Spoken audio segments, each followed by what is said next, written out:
내 전 재산의 절반은 간병인 서연에게 준다. 회의실이 순간 정적에 휩싸였습니다. 믿을 수 없다는 표정의 가족들, 그리고 창백하게 질린 얼굴로 고개를 떨구고 있는 한 여자. 바로 그날까지 3년간 회장의 곁을 지킨 간병인 서연이었습니다. 이게 무슨 소리야? 변호사 양반, 정신이 있어요? 회장의 장남 준혁이 책상을 내리쳤습니다. 아버지가 정신이 온전하셨다면 이런 유언을 남기실 리가 없어. 그 여자가 뭘 한 거야? 하지만 진짜 충격은 그 다음이었습니다. 회장의 개인 금고에서 발견된 녹음 파일. 그 안에는 재벌가의 누구도 몰랐던 30년간 묻혀있던 비밀이 담겨 있었습니다. 서연아, 미안하다. 아버지가 너무 늦게 찾았구나. 대체 무슨 일이 있었던 걸까요? 왜 회장은 피 한 방울 섞이지 않은 간병인에게 천문학적인 유산을 남긴 걸까요? 그리고 서연은 왜 아무 말도 하지 않는 걸까요? 지금부터 들려드릴 이야기는 한 재벌가에서 실제로 일어난 충격적인 유산 상속의 비밀입니다. 2024년 11월 15일 밤, 서울 한남동에 위치한 이성가 저택 3층 침실에는 희미한 불빛만이 켜져 있었습니다. 산소호흡기를 착용한 채 침대에 누운 이성그룹 회장 이한수 76세. 그는 이제 거동조차 힘들었습니다. 가난 말기. 의사들은 이미 몇 달 전부터 준비하라고 했습니다. 회장님, 물 드시겠어요? 30대 초반으로 보이는 여성이 조심스럽게 물었습니다. 단정하게 뒤로 묶은 머리, 화장기 없는 얼굴. 간병인 서연이었습니다. 이한수 회장은 힘겹게 고개를 저었습니다. 그리고 떨리는 손으로 서연의 손을 잡았습니다. 서연 씨, 네, 회장님. 고마워요. 지난 3년간 정말 고마웠어요. 서연은 미소를 지으며 회장의 손을 꽉 잡아주었습니다. 무슨 말씀을 그렇게 하세요? 제 일인걸요. 하지만 이한수 회장의 눈빛은 진지했습니다. 그는 침대 옆 서랍을 가리켰습니다. 저기 열쇠가 있어요. 네, 내 개인 금고 열쇠예요. 아무한테도 주지 마세요. 내가 죽고 나서 당신이 직접 열어보세요. 서연은 당황했습니다. 회장님, 그런 건 제가 가지고 있으면 안 되죠. 가족분들께 안 돼요. 갑자기 회장이 큰 소리를 냈습니다. 그러다 심하게 기침을 했습니다. 서연이 급히 등을 두드려 주었습니다. 기침이 진정되자 회장은 더 약한 목소리로 말했습니다. 제발, 당신이 가지고 있어요. 그리고 꼭 들어보세요. 녹음 파일이 있어요. 회장님, 약속해요. 꼭 당신이 직접. 서연은 회장의 간절한 눈빛을 외면할 수 없었습니다. 그녀는 천천히 고개를 끄덕였습니다. 알겠습니다. 약속드릴게요. 그제야 회장은 안도한 표정을 지었습니다. 그리고 눈을 감았습니다. 그날 밤 이한수 회장은 조용히 숨을 거두었습니다. 마지막 순간까지 서연의 손을 놓지 않은 채로 11월 18일 서울 시내 대형 장례식장은 조문객들로 인산인해를 이뤘습니다. 재계 인사들, 정치인들, 각계각층의 유명 인사들이 줄지어 조문을 왔습니다. 이성그룹 이한수 회장. 그는 단순한 재벌이 아니었습니다. 한국 경제 발전에 큰 공헌을 한 인물이었고 수많은 자선 사업을 펼친 기업인이었습니다. 하지만 정작 가족들의 표정은 슬픔보다는 다른 감정으로 가득했습니다. 장남 이준혁 45세, 이성그룹 부회장. 그는 조문객들을 맞으면서도 계속 시계를 들여다봤습니다. 언제 장례식이 끝나고 유언장을 확인할 수 있을지 궁금했던 겁니다. 차남 이준석 42세, 이성전자 상무. 그는 형인 준혁을 힐끗힐끗 쳐다보며 신경전을 벌이고 있었습니다. 회사 경영권을 둘러싼 형제 간의 갈등은 이미 수년째였습니다. 그리고 준혁의 아내 한지혜. 그녀는 화려한 검은 상복 차림으로 조문객들에게 품위 있게 인사하면서도 눈빛만은 차갑게 주변을 살피고 있었습니다. 여보, 아버님 변호사가 내일 유언장 낭독한다고 연락 왔어요. 지혜가 남편에게 속삭였습니다. 알아. 당연히 내가 대부분 받겠지.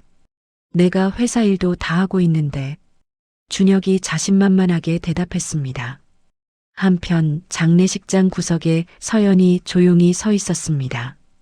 그녀는 소복한 검은 옷을 입고 멀리서 회장의 영정을 바라보고 있었습니다. 저기 저 여자가 누구야? 조문객 중 한 명이 수군거렸습니다. 간병인이래. 3년 동안 회장님 모셨다던데. 아, 그래. 꽤 예쁘네. 나이도 어리고. 맞아.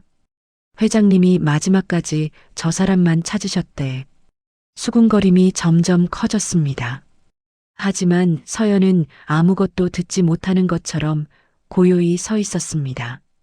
그때 준혁의 아내 지혜가 다가왔습니다. 서연 씨죠? 아, 네. 마님. 서연이 공손하게 인사했습니다. 3년간 아버님 잘 모셔주셔서 감사해요. 수고 많으셨어요. 표면적으로는 감사의 말이었지만 지혜의 눈빛은 차가웠습니다. 앞으로 계획은 어떻게 되세요? 다른 집 알아보실 건가요? 아, 아직 생각해보지 못했습니다. 그러시겠죠. 그래도 이제는 우리 가족만의 시간이 필요할 것 같은데 오늘 장례식 끝나면 짐 정리하셔도 될 것 같아요. 네, 알겠습니다.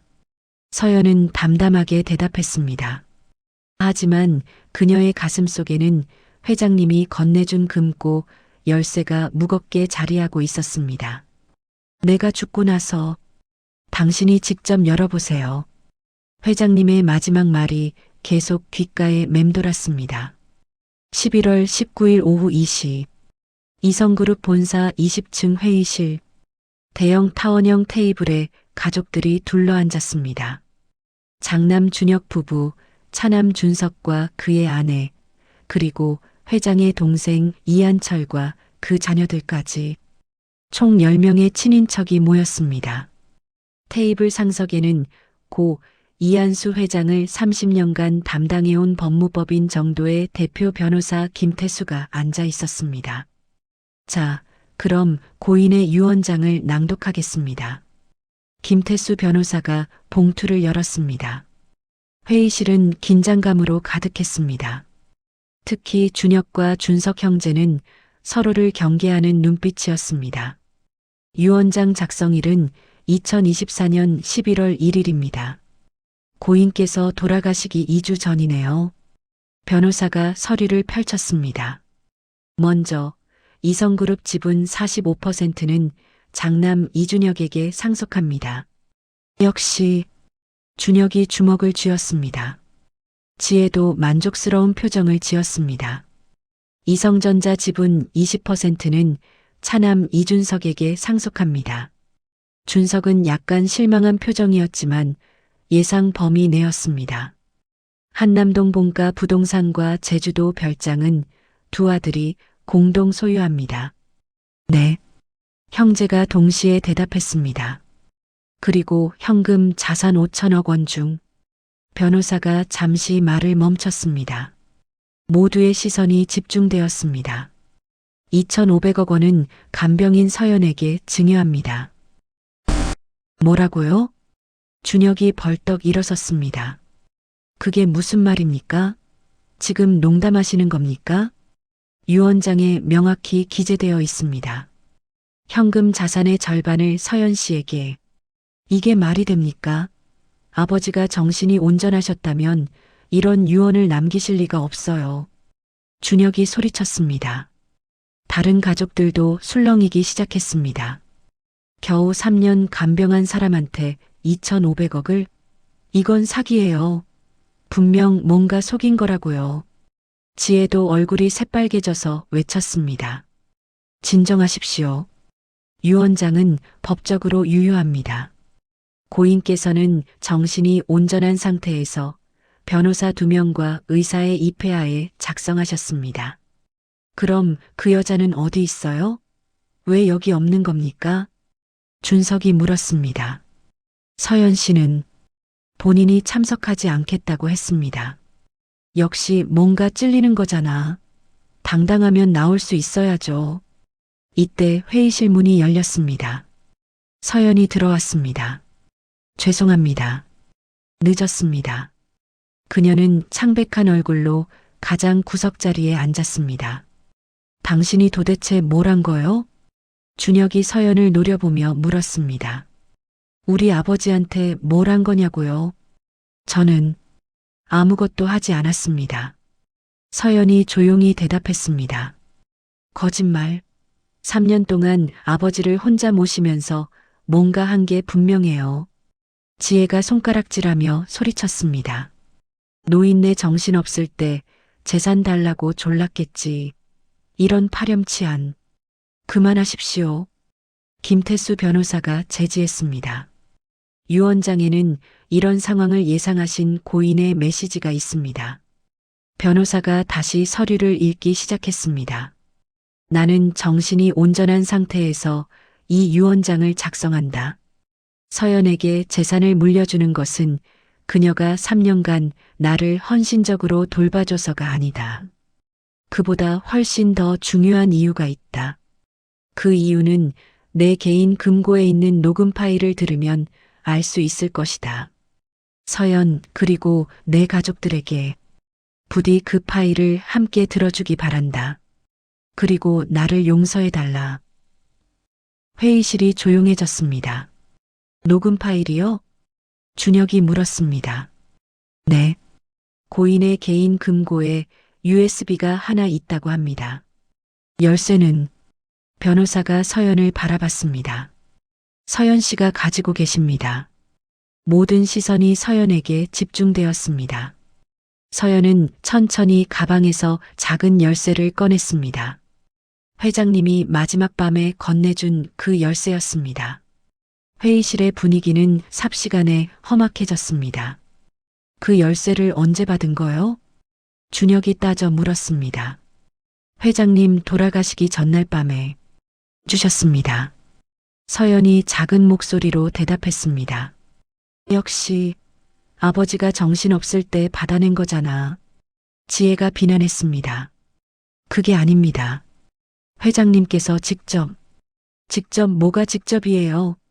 가난 말기 환자가 제 정신으로 간병인한테 금고 열쇠를 준다고요? 준석의 아내도 가세했습니다. 김태수 변호사가 개입했습니다. 여러분, 진정하십시오. 열쇠의 전달 과정이 어떻든 중요한 건 금고 안의 내용 아니겠습니까? 맞아요. 당장 가서 열어봅시다. 준혁이 서연을 향해 손을 내밀었습니다. 열쇠 주시죠. 하지만 서연은 열쇠를 꼭 쥐고 있었습니다. 회장님께서 제가 직접 열어보라고 하셨습니다. 그리고 가족분들과 함께 들으라고 하셨어요. 아니, 지금 무슨, 당신이 우리 가족 일에 왜 끼어들려고 하는 거요? 준혁이 화를 냈습니다. 저도 이유를 모릅니다. 서연의 목소리가 떨렸습니다. 하지만 회장님의 마지막 부탁이었습니다. 제가 직접 열어서 그 안의 내용을 가족분들과 함께 확인하라고 하셨어요. 말도 안 돼. 지혜가 소리쳤습니다. 당신이 무슨 권리로. 부인, 진정하십시오. 김태수 변호사가 말했습니다. 유 원장에도 명시되어 있습니다. 금고는 서연이 직접 열어야 한다고요. 이것도 고인의 유언입니다. 준혁은 주먹을 꽉 쥐었지만 더 이상 말할 수 없었습니다. 그럼 지금 가시죠. 변호사가 일어섰습니다. 한남동 본가로 가서 금고를 열어봅시다. 마이너스. 일행은 차를 타고 한남동 저택으로 향했습니다. 서연은 변호사의 차에 타고 가족들은 각자의 차를 타고 뒤따라왔습니다. 차 안은 무거운 침묵이 흘렀습니다. 서연 씨, 변호사가 조심스럽게 말을 꺼냈습니다. 혹시 무슨 내용인지 아십니까? 그 녹음 파일 말입니다. 서연은 고개를 저었습니다. 아닙니다. 저도 전혀 모릅니다. 정말입니까? 네. 회장님께서는 그저 꼭 들어보라고만 하셨어요. 그리고 서연이 말을 멈췄습니다. 그리고요? 용서를 구하셨습니다. 용서요? 네. 미안하다. 너무 늦게 찾았다고 하셨어요. 변호사는 의아한 표정을 지었습니다. 무슨 의미인지 아십니까? 모릅니다. 전혀요. 서연의 목소리는 진실했습니다. 그녀 역시 혼란스러워하고 있었습니다. 지난 3년간 회장을 간병하면서 서연은 그저 최선을 다했을 뿐입니다. 다른 의도는 없었습니다. 회장은 좋은 분이었고 서연은 그저 자신의 일을 성실히 했을 뿐이었습니다. 그런데 왜 회장은 자신에게 천문학적인 재산을 남긴 걸까요? 그리고 왜 금고 열쇠를 자신에게 맡긴 걸까요? 너무 늦게 찾았다는 말은 또 무슨 의미일까요? 서연의 머릿속은 복잡했습니다. 마이너스 마이너스 마이너스. 30분 후 일행은 한남동 저택에 도착했습니다. 저택은 고요했습니다. 회장이 세상을 떠난 후 이곳은 텅 비어 있었습니다. 금고는 2층 서재에 있습니다. 변호사가 앞장섰습니다. 모두 2층으로 올라갔습니다.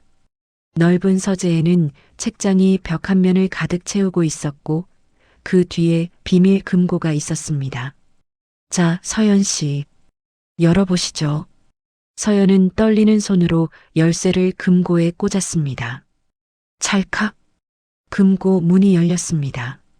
안에는 서류 몇 장과 작은 USB 하나가 들어 있었습니다. 저게 뭡니까? 준혁이 다가오려 했지만 변호사가 제지했습니다.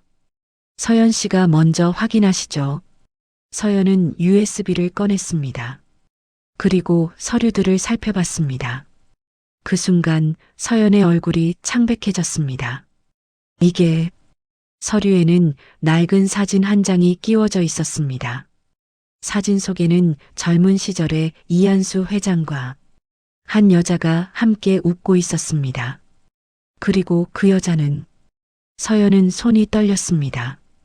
그 여자는 서연이 평생 한 번도 본 적 없는 하지만 너무나도 익숙한 얼굴이었습니다.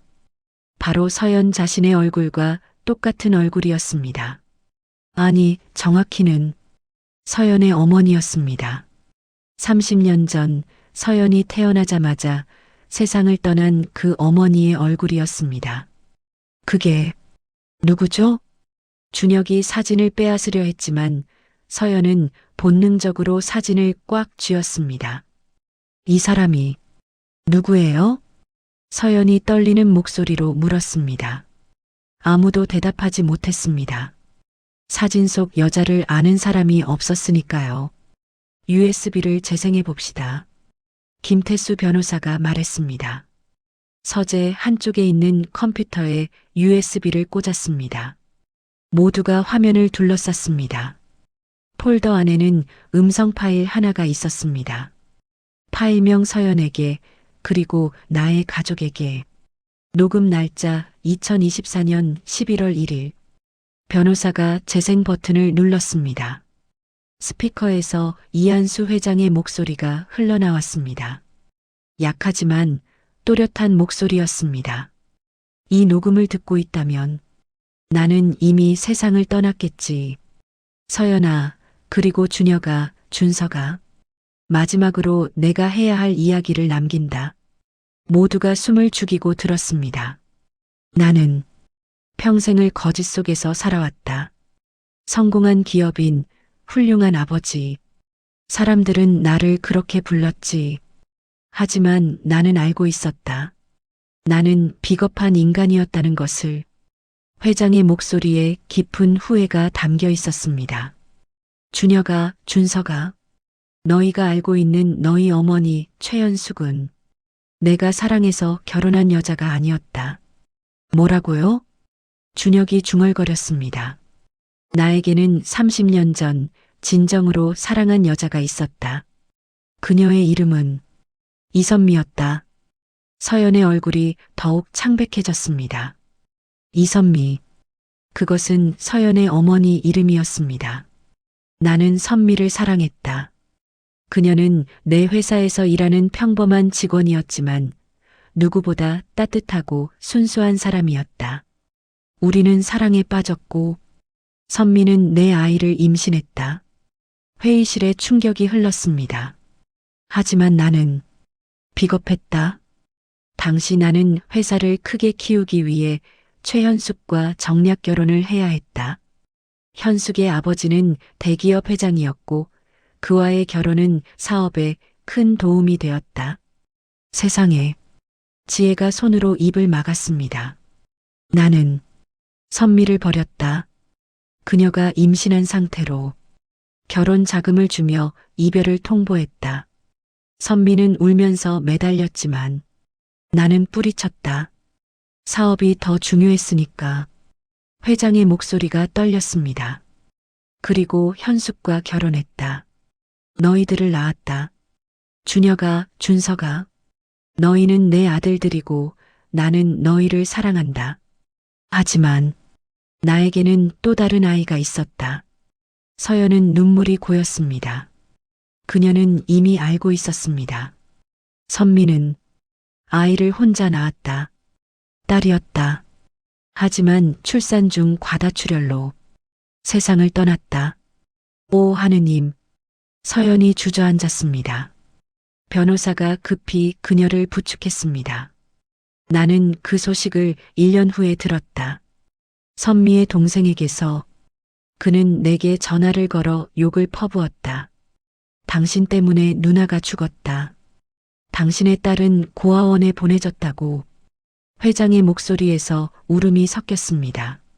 나는 그 아이를 찾으러 가지 못했다. 두려웠다. 내 결혼 생활이, 내 사업이 무너질까봐. 그래서 비겁하게도 몰래 돈만 보냈다. 그 아이가 자랄 수 있게. 하지만 이름도 얼굴도 알려고 하지 않았다. 준혁과 준석은 충격에 빠진 표정이었습니다. 그렇게 30년이 흘렀다.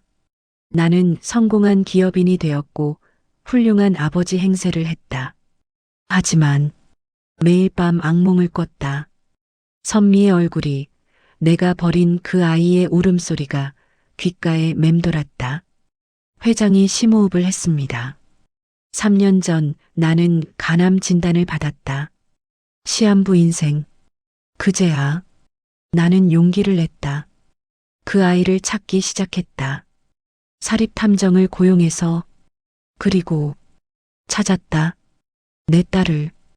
그녀는 간병인이 되어 있었다. 이름은 이서연. 서연이 흐느끼기 시작했습니다. 나는 믿을 수 없었다. 그 아이가, 내가 30년간 외면했던 그 아이가 바로 눈앞에 있다니. 하지만 나는 또다시 비겁했다. 진실을 말할 용기가 없었다. 그래서 나는 그녀를 내 간병인으로 고용했다. 딸이라고 밝히지 못한 채 그저 곁에 두고 싶었다. 늦게나마 아버지 노릇을 하고 싶었다. 회의실은 정적에 휩싸였습니다. 서연의 흐느낌 소리만 들렸습니다. 3년. 서연이는 나를 헌신적으로 돌봐줬다. 따뜻한 말 한마디, 다정한 손길 하나하나가 내 딸이 주는 것이라는 걸 알았기에 더욱 소중했다. 하지만 나는 끝까지 말하지 못했다. 회장의 목소리가 점점 약해졌습니다. 서연아, 미안하다. 정말 미안하다. 아버지가 너무 늦게 찾았구나. 그리고 끝까지 비겁하게 진실을 말하지 못했구나. 준혁아, 준석아, 서연이는 너희의 이복 누나다. 너희보다 먼저 태어난 내 첫째 딸이다. 내가 30년간 외면했던 가장 미안한 아이다. 두 형제는 말을 잃었습니다. 그래서 나는 내 재산의 절반을 서연이에게 준다. 이것은 유산이 아니다. 속죄다. 30년간 아버지 노릇 한 번 못한 것에 대한 보잘것없는 사죄다. 서연아, 이 돈을 받으라는 게 아니다. 내가 원하면 거부해도 된다. 하지만 아버지는 너에게 미안하다는 말을 꼭 하고 싶었다. 그리고 사랑한다고. 비록 늦었지만 너를 정말 사랑했다고 말하고 싶었다. 서연은 바닥에 주저앉아 소리내어 울었습니다. 준혁아, 준서가, 그리고 사랑하는 가족들, 서연이를 미워하지 마라. 잘못은 전부 나에게 있다. 서연이는 아무것도 모르고 있었다. 그저 성실하게 일한 것뿐이다. 제발 서연이를 가족으로 받아들여다오. 그게 이 아비의 마지막 소원이다. 녹음 파일이 끝났습니다. 회의실은 긴 침묵에 잠겼습니다. 한참 후 준혁이 입을 열었습니다. 이게 사실입니까? 그의 목소리는 떨리고 있었습니다.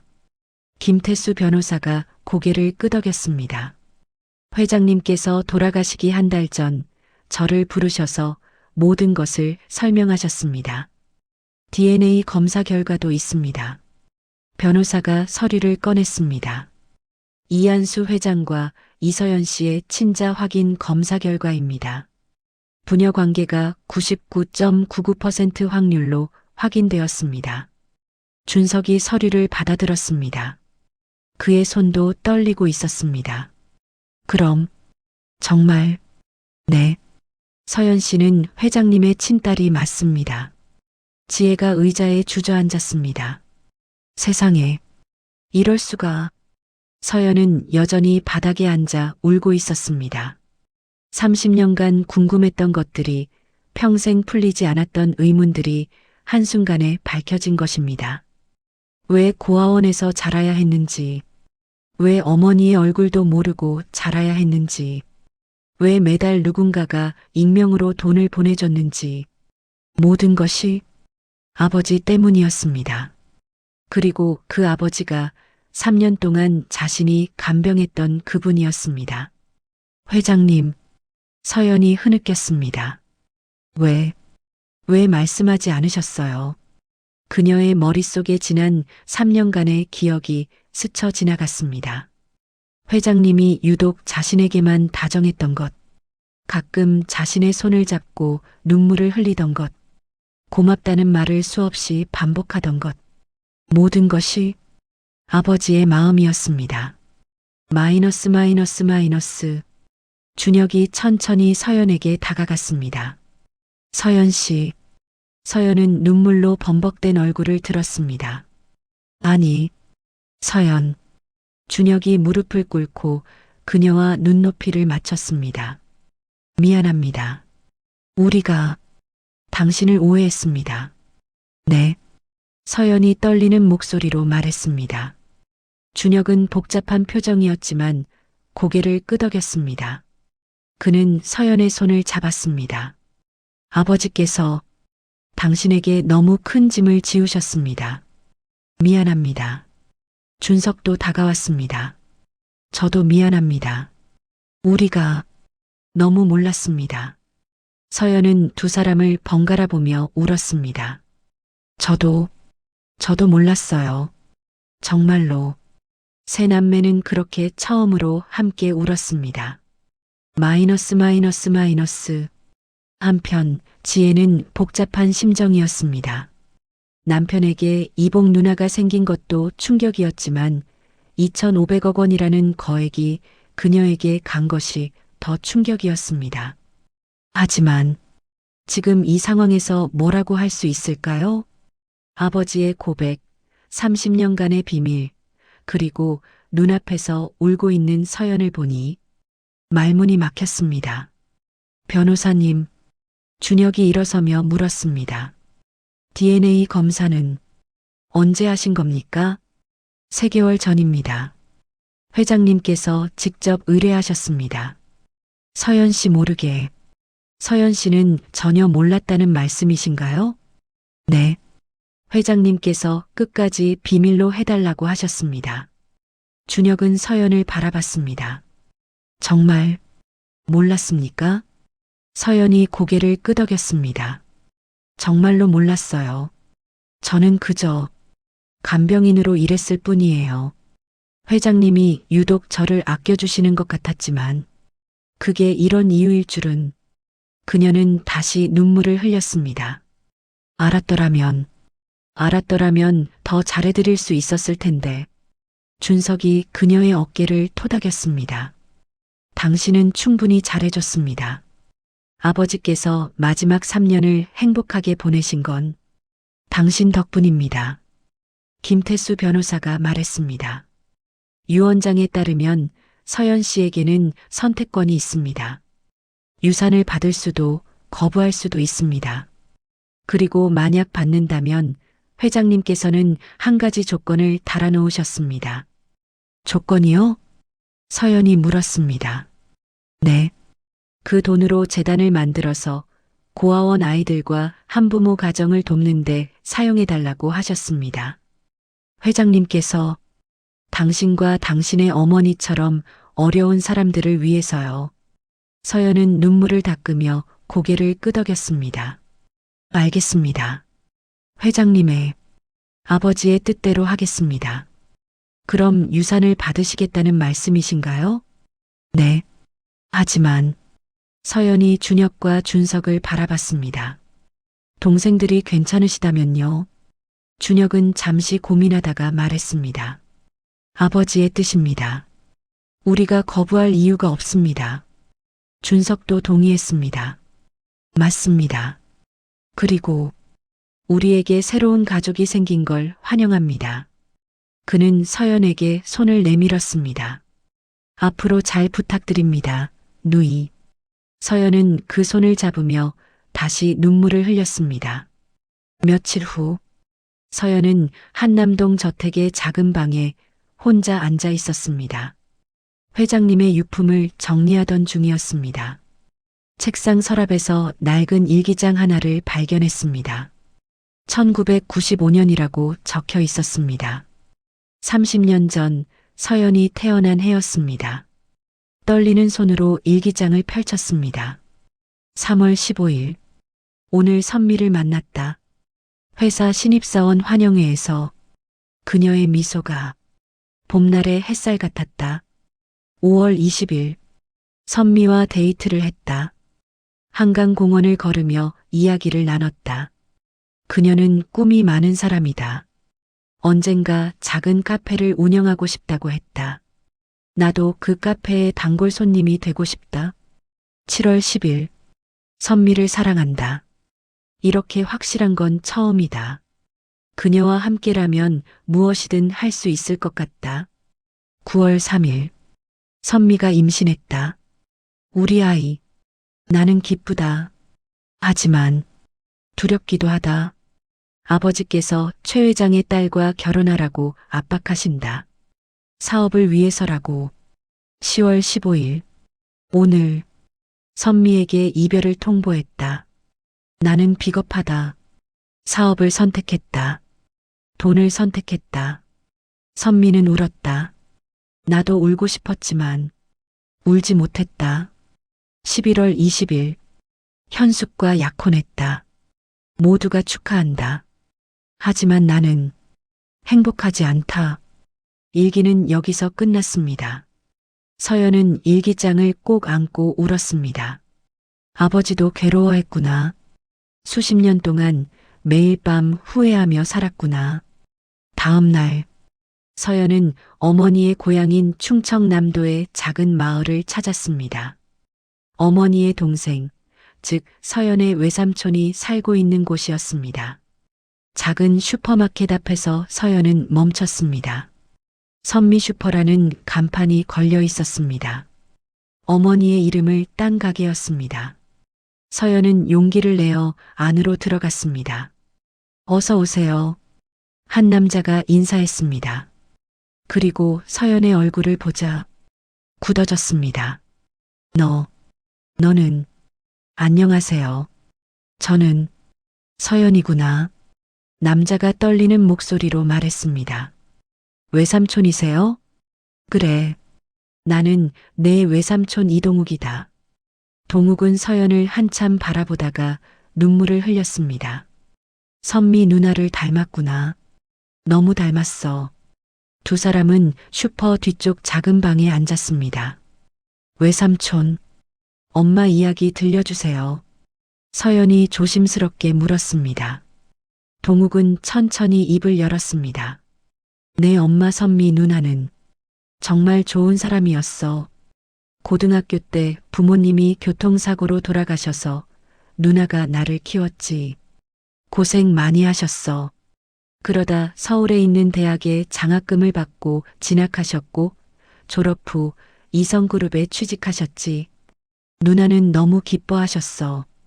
드디어 안정된 삶을 살 수 있다고. 동욱의 목소리가 떨렸습니다. 그리고 그 사람을 만났어. 이한수를. 처음에는 행복해 하셨어. 사랑에 빠졌다고, 좋은 사람을 만났다고. 하지만 임신했다는 걸 알았을 때 모든 게 변했어. 그 사람이 갑자기 이별을 통보했대. 돈을 주면서. 누나는 충격을 받으셨어.